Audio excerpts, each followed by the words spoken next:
Welcome to Interval Drinks with your tipsy thespian pals, Chris and SLP.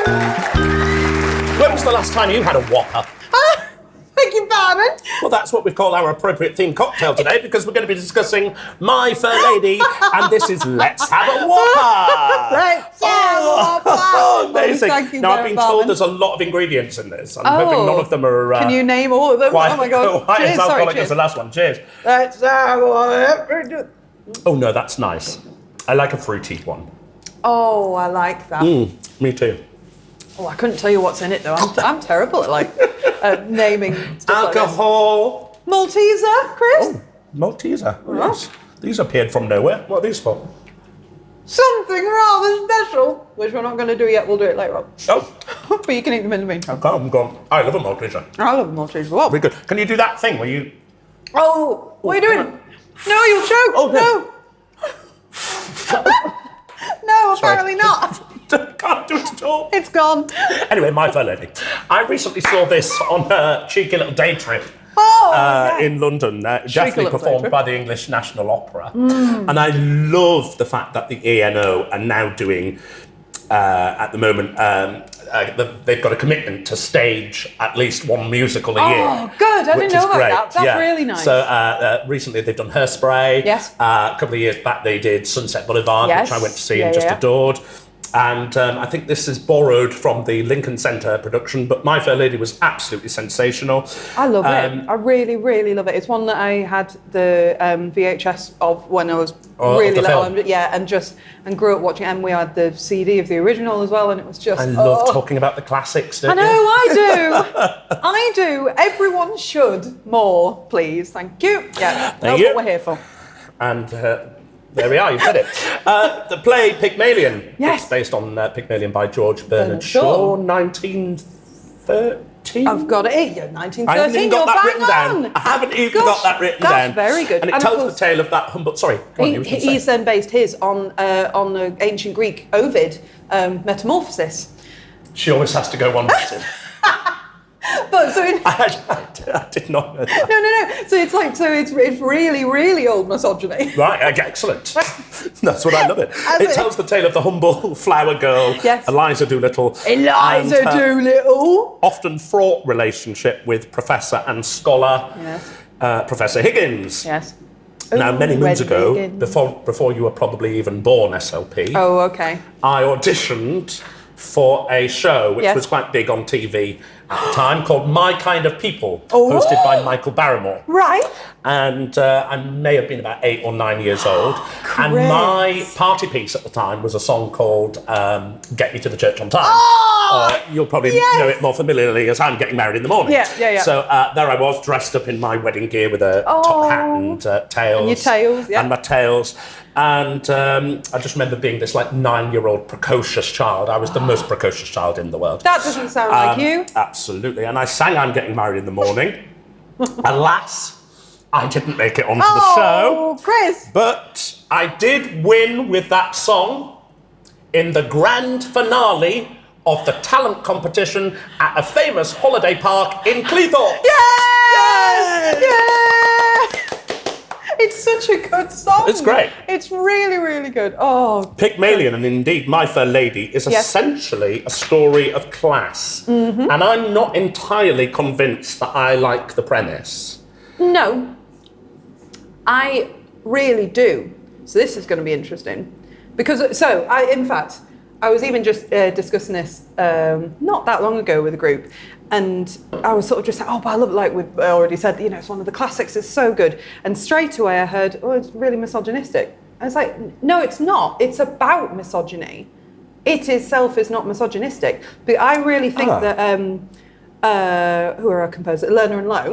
I think that they really write these songs with a deliberate twist of, can't you see how stupid, how much of a twit? Sounds. And how Henry Higgins is being a real bit of a twit. He literally has the whole thing of why can't a woman be more like a man? And then he goes on and lists all these things, and it makes you literally roll your eyes.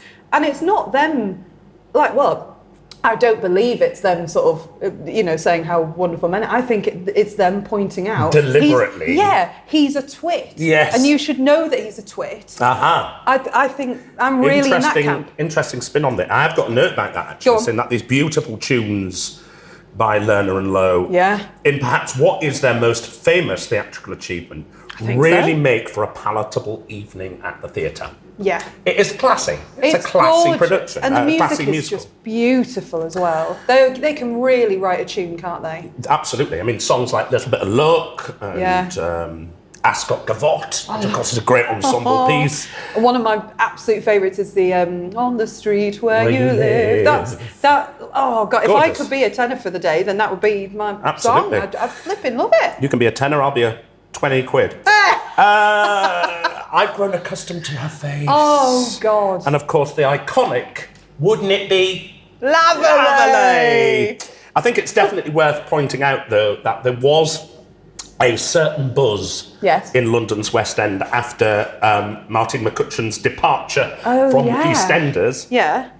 She was then picked to play Eliza Doolittle in a brand new Cameron Mackintosh West End revival, and everyone was really excited about this, but due to illness, she wasn't able to make quite a lot of the performances, which I think was actually quite detrimental to her career. Was it detrimental to the production, like to the did people sort of say, oh, well, if she's not going to be in it, then I won't this happens bother. Similarly in, it happens all the time, doesn't it, where an actor is indisposed and you have to get their understudy on to perform. Yeah. But that was to the credit of Rita Jones, who stood in for Glenn Close, you see, at the English National Opera. Yes. So I booked tickets, expensive tickets, I'll have you know, to watch Glenn Close. Yeah. And obviously that evening that we went to see it, she was indisposed, and Rhea Jones came on and ended up blowing everything out of the water. That's brilliant, though. Which is absolutely sensational. But back to Martine McCutcheon then. Yes. I don't know if you've listened to her album. No. Musicality. Oh.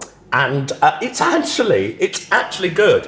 It's a compilation album of songs from shows. Oh, nice. And it's not half bad. She's got a set of pipes on her, and I really like it. Does she do a certain twist on them, or is she just singing them as they would be? So they're more sort of commercial musical theatre songs. She does Diamonds Are a Girl's Best Friend. Yeah, she does, but they're really worth a listen. Musicality, if you want a little recommendation for this week, give that a listen to. I'll share the album. And if we're talking karaoke, it's been a fair few years since I revised Get Me to the Church on Time. Oh. And I think audiences across the globe are now ready for my comeback. Particularly Cleethorpes. Yes. Oh man, no, I love it. I really, really like it. But yeah, just some speaking of Wouldn't It Be Lovely, I love that it starts with that sort of piling up of the that sort of close harmony for all the guys. The guys. And then she comes in, she does, and it's not necessarily like really simple music, and that's what I really like. And what's her absolute badass song? Just You Wait, Enrique's Just You Wait. And it goes from this bit to that bit to this bit to that bit, and because it's frantic. It's really frantic, and it goes through all the and it switches and switches, and like they are not easy songs, and I like that. I like it when you can hear that there's sort of a musical challenge there as well, but not just for the principals, for the ensemble as well. What do you think to Katharine Hepburn's interpretation then in the film? Do you mean Audrey Hepburn? No. Yeah. Yeah. Yes? Yeah. Yes, I do. Yes, you do. Edit that out. He won't. He won't. He won't. Audrey Hepburn. I'm just picturing Katharine Hepburn doing it. That'd be good. So, wouldn't it be lovely? Yes. Oh God. Yeah, Audrey Hepburn in the film. Right. Yes. Yeah, so. Well, I grew up watching that version, but then hearing the Julie Andrews on my CD, and I didn't realise for the longest time, but I suppose it's because I was really little and I wasn't expecting it. I didn't realise the lip syncing element. Yeah, of course you don't as a child. No, and like, but it was a big deal, wasn't it? And we've got Marnie Nixon, who's indeed her actual voice. Yeah. But in doing a bit of research for this, I knew that she prior, and I knew that she wasn't, Audrey, wasn't entirely happy with the situation, but only when researching for this did I realise that she was really like, she walked out as soon as she sort of heard that was going to happen, and then she came in the next day and, you know, as you can imagine, very gracefully and sort of saying, you know, apologising for her wicked behaviour, actually, apparently. Wow, wicked behaviour. And she, well, she wouldn't have been able to sing it.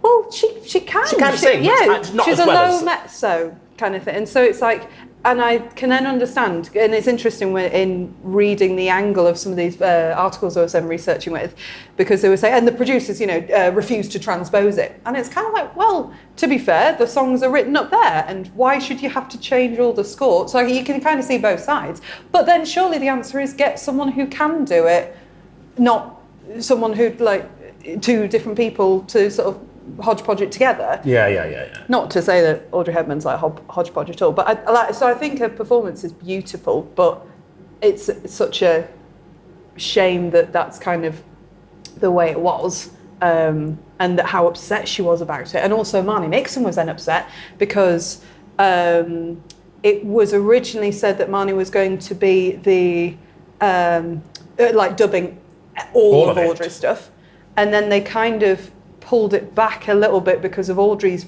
people, and so they then gave her the odd line or so. So if you watch it, there is like one line in like Just You Wait, quite near the beginning or something like that, and then there's one in another song just here and there, and then as soon as it goes into soprano range, it's just not her anymore. Yeah. But it's so that then they could say, oh, Marnie only did a bit of it, and then Marnie's people, so like her husband and stuff, were outraged. This. Yeah, exactly. Yeah. And so there was a lot of animosity, like, from it. Is that the right word? Yeah. Loggerheads, yeah. And just, it caused such a drama, and it didn't really need it. But of course, this all then originally stems from why on earth wasn't Julie Andrews bloomin' cast, kind of thing. Rex was. They started with it together. Wow. But I've got a sneaky thing about Julie Andrews is actually. Oh. So she was, of course, the original in Broadway with Rex, and then they both did the originating West End, didn't they? Yeah. And then the film was being made, and she was, what's the name of the guy? Jack L. Warner, so the head honcho of Warner Brothers. And he just said, you haven't got any film experience. Now I want a person who can sell this, hence Hepburn. Wow. And she was really, really upset by this. And the same year was then offered, in fact, I think she'd already been offered it, and so she was almost trying to put it on hold, Mary Poppins, which went on to be a blockbuster, absolute sensational hit, success. Amazing. A big name for herself. Yeah, won all these amazing awards, absolutely brilliant. But then further down the line, Warner Brothers wanted to make a film of Camelot, which Julie Andrews had similarly originated the role of Guinevere in, and she said, no, wasn't cast in it, and it went on to be like the biggest flop film that they'd ever done, and he was ousted as the president. I think that was his role. He was ousted from Warner Brothers. Wow. Yeah. So it's kind of like revenge. Stunt casting, even then, sometimes backfires, doesn't it? I really like Camelot. That's another Lerner and Lowe classic. But that's on him. Is it still on Broadway at the moment with Philippa Sue? Oh wow! Didn't know this. Oh yeah. Wow. I don't know if it's still on, but I was certainly seeing loads of stuff all over my socials. Yes, because she's got the it's May, the last month of May. Yeah. There's a little bit of misogyny in that, given some of the songs. Yeah. As well, how to handle a woman, you know, the title even suggests that they, But Lerner and Lowe are just iconic. So come on then, what's happening here? Oh right, well, let me just grab my little phrases, because I want you to be a lady, Chris. I want you to become a lady. Fine. You know the marbles bit? Yes.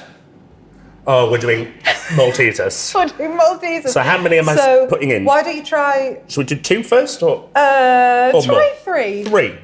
So I'm taking 3 Maltesers. 4 at a push. And I'm going... Yeah. Does that feel all right? Yeah. That feels okay. So first I would like you to say cup of tea. Cup of tea. That's far too easy. Take another Maltese, please. Oh, no. I can't believe it. I've got 4 phrases for you. Oh, no. Please. You can't eat them. Don't get it on the ground. How kind of you to let me come. How kind of you to let me come. To let me what? How? Do you want to stay on that amount for the next one? Do you want another one? Go on then. 2 more. 2 more? Yeah. We've got 2 more phrases. Delicious Maltesers. Thank you, Maltesers, for maybe sponsoring this video. They won't.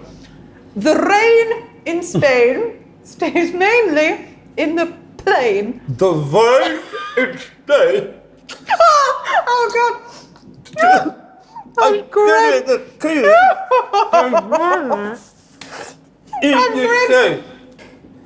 Lovely. You doing all right? Okay. You ready for the last one? With blackest moss, the flower pots were thickly crusted, one and all. Oh, Chris! I can't. Oh! No, I'm done. Chris, that's revolting. I'm done. Revolting. You are no longer a lady. Oh, I thought that was quite ladylike. Don't you?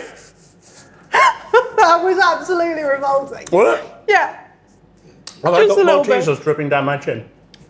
No, you're fine. I'm fine. Got them. They were almost in your coming out of beard. my nostril. That's Oh, how God. uncomfortable that was for me. But the things I do for my art, SLP, Oh. I'm willing to suffer for the art. Oh, Christ. Well, now we've just got a massive shit ton of Maltesers, so. But it's great because it washes down with this amazing cocktail. Can you tell what's in it? There's definitely some vodka in there, maybe some peach schnapps as well. And I'm thinking a bit of passion fruit and maybe some orange. I'm sure our was almost on a fabulous staff Cosmo at the Vox Box will go into further details when we post the recipe for this. And of course, nice. when we perform in our live Yes, podcast let's show, plug. Spectacular. Yes. In fact, Spectacular. I don't know whether we'll have done it at this point. I don't think we will have. No. We might have not have done. No, I think. If no. we haven't, get your tickets. If we have done it, hope you enjoyed it. Because I heard, well, great. That's the best plug ever. I've heard on the grapevine that we're nearly sold out as well. Oh, yes. So that's amazing. Oh, isn't it? amazing. So, Amazing. yeah, we're only selling 60 tickets for this, and it's been quite popular because, of course, it's you and I, and we won't be discussing My Fair Lady, but we will be discussing 2 iconic musicals Two that secret I ones. think you will absolutely all adore. I'm very And there's going to be excited for games, bingo, quizzes, and of course, it wouldn't be Vox Box without an iconic round of the old karaoke. Okay. I'm very excited for that. It's going to be really fun. Yeah. I'm really, really excited. I've got some more facts about My Fair Lady for you. Super facts. Let's go. Super. So, let's have a chat about good old Sir Rex Harrison, Ooh, shall we? yes. I really, really enjoy this, but I love the fact that he was given so much vocal coaching and stuff, and he just could not sing a note. And he was kind of, for the stage shows of it, it was, they just liked what he was doing with it and they let him crack on. And I think it suits it rather well, this kind of singing that he does, like this called Sprechstimme, where he does sort of he's got varying pitch and intonation and stuff like that. But he's certainly is essentially a vocal coach, isn't he? When yes, he's trying to... absolutely, he is. And it was for for the film. The directors and the powers that be were sort of saying, no, we need you to sing it, and they tried it, and it was just no. It just couldn't. Or maybe wouldn't, I don't know.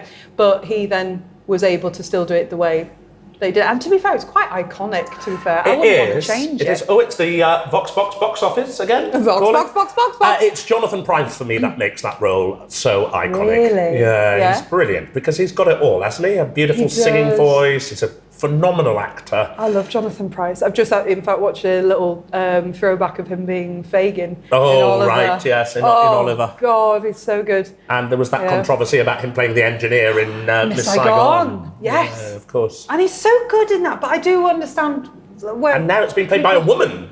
Is it? Yes, in Sheffield. Sheffield. I'm going to get tickets for that. Summer production, and the engineer is a woman. Yeah. Interesting spin on that. Wow. Is she still like a pimp then? Yeah. She must be. I think so. Oh, God. Ugh. But yes, no, I think Jonathan Pryce is great. Speaks a lady who's never been to Bangkok, of course. Excuse you. Excuse you has just dribbled all over the floor.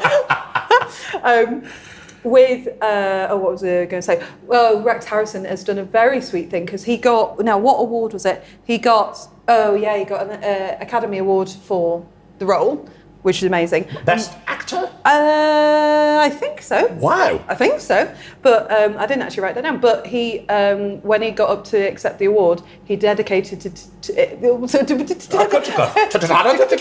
got more teasers in your mouth? Are you still playing that game? We're back as he dedicated it to his two fair ladies, to Audrey and to Julie Andrews. Oh, wow. Which I think was really, really That's sweet. Because he's really like, no, I wouldn't be here without Julie. Yeah. And, And also my co-star in the film. Yeah. Right. And I think that was just really sweet. That is nice. Really lovely. Yeah, I think that's really nice. What other things have I got for you? Oh, just yet. So like I went in a real spiral when I was writing my notes on this one. I was just going, it's not misogynistic, it's about how stupid men are, blah, blah, blah. And I think a really good example of that is Eliza's, all her songs are so kick-ass. They are. They really are. She's brutal, isn't she? What's the one right at the end? The without your turning it, the world can spin. And it's just, darling. Yes. Yes, please. Yes, please. Now, if you were directing this, of course, with the final scene, the final sort of line is, Eliza, where the devil are my slippers, kind of thing. How would you then finish it without it being like, oh, she's gone crawling back to him? Because I feel that is, and obviously you can't like change the words, you can't get rid of that line, and you can't like add another line on, but you need some kind of action to sort of show she's not just... Can I tell you how they did it in the English National Opera? Yes, please. So he gives the line, Eliza, where the devil are my slippers. Yeah. And she actually walks off stage and walks through the audience and keeps on walking. And Higgins is just looking at where's she gone? And she just walks away. Amazing. I like that. Because it then is still her... Because it's like, yes, she's changed, but not in like the Grease way, like we were saying before, or it's like she's changed, but still she's managed to maintain her identity. She's become a stronger, more independent woman. Yes. Where the devil of my slippers, find them yourself, love. Fuck off! Yeah. I would do that actually. I know I just said we can't. Fuck off! Fuck you!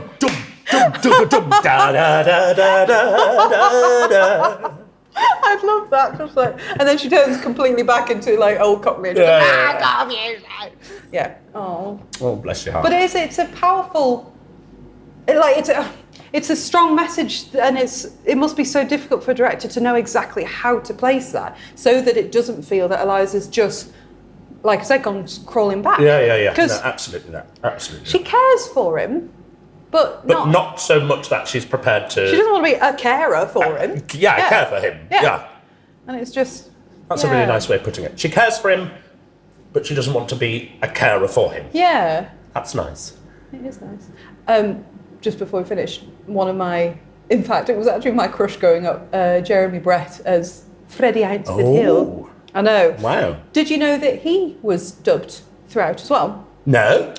He didn't until like a couple of days before filming. That he was going to be planned. No. That it was planned for him to be dubbed as well. He's got a very genuinely like lovely baritone voice, and so he was singing it, and he was like, and he wasn't kind of told at first but they didn't use it. They didn't use it because the score's for a tenor, and so I don't really know how it would have worked. Maybe he was given the songs in like that lower key or something like that so that he could comfortably sing them, and then was under the impression by Bill Shirley. Bill Shirley, which I did recognise that name, but and it's more that like, why are the producers sort of just not communicating nicely with their artists? But I suppose they didn't want another Audrey Hepburn on the hand who stormed off after day one of filming. And... I know, but then just get a tenor then. Yes. But to be fair, Jeremy Brett is like lovely to look at in that film. He's nice. Bless his heart. And you're lovely to look at. I'm loving your dress today. Thanks. You've got cats on there. Indeed. And I'd say the same for yours, but you've got a bit of dribble. So I've got a bit of dribble down here. after having a mouthful of chocolate balls. And that was just at Leeds Festival. Oh my God. gorgeous girl. Stop. My fair lady SLP. Cheers. Cheers.